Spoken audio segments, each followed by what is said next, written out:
राष्ट्रीय स्वयंसेवक संघाच्या मानहानी प्रकरणी राहुल गांधी भिवंडी कोर्टात हजर झाले। पाहूया या संदर्भातली ही 5वी बातमी। राष्ट्रीय स्वयंसेवक संघाच्या मानहानी प्रकरणी भिवंडी कोर्टात सुरू असलेल्या सुनावणीसाठी काँग्रेस उपाध्यक्ष राहुल गांधी कोर्टात हजर झाले। या प्रकरणी पुढील सुनावणी आता 3 मार्चला होणार आहे। राहुल गांधींच्या वकिलाने विनंती केल्याने पुढील तारीख दिल्याचं याचिकाकर्त्यांनी सांगितलं। राष्ट्रपिता महात्मा गांधींच्या हत्येमागे राष्ट्रीय स्वयंसेवक संघाचा हात होता असं विधान राहुल गांधींनी केलं होतं। त्यावर संघाच्या कार्यकर्त्यांनी राहुल गांधींविरोधात मानहानीचा दावा दाखल केला। या प्रकरणी भिवंडी कोर्टात दोषारोप निश्चित करण्यात येणार होते। या प्रकरणी याआधी राहुल गांधींना भिवंडी कोर्टाने जामीन मंजूर केला होता। 2014 मध्ये झालेल्या लोकसभा निवडणुकीच्या वेळी भिवंडीतल्या प्रचार सभेत त्यांनी हे वादग्रस्त वक्तव्य केलं होतं। या सुनावणीनंतर राहुल गांधींनी पुन्हा एकदा गांधीजींच्या विचारांचा दाखला देत पंतप्रधान मोदींना टार्गेट केलं।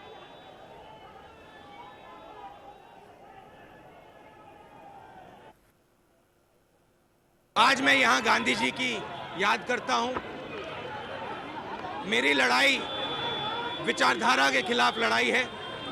वही विचारधारा जिसने गांधी जी की हत्या की, वही विचारधारा जो गांधी जी को खादी ग्रामोद्योग के पोस्टर से हटा रही। गांधी जी हिंदुस्तान के लोगों के दिल में हैं, उनको मिटाया नहीं जा सकता है। उनकी हत्या ज़रूर कर दी मगर उनको कभी मिटाया नहीं जा सकता है, इसलिए मैं यहाँ आया हूँ। दरम्यान या सुनावणीनंतर दोन्ही बाजूंच्या वकिलांनी काय प्रतिक्रिया दिल्या त्या पाहूया। आजच्या केसमध्ये आरोपी राहुल गांधी हजर होते। त्यांच्या वतीने त्यांच्या वकिलांनी अर्ज दिला।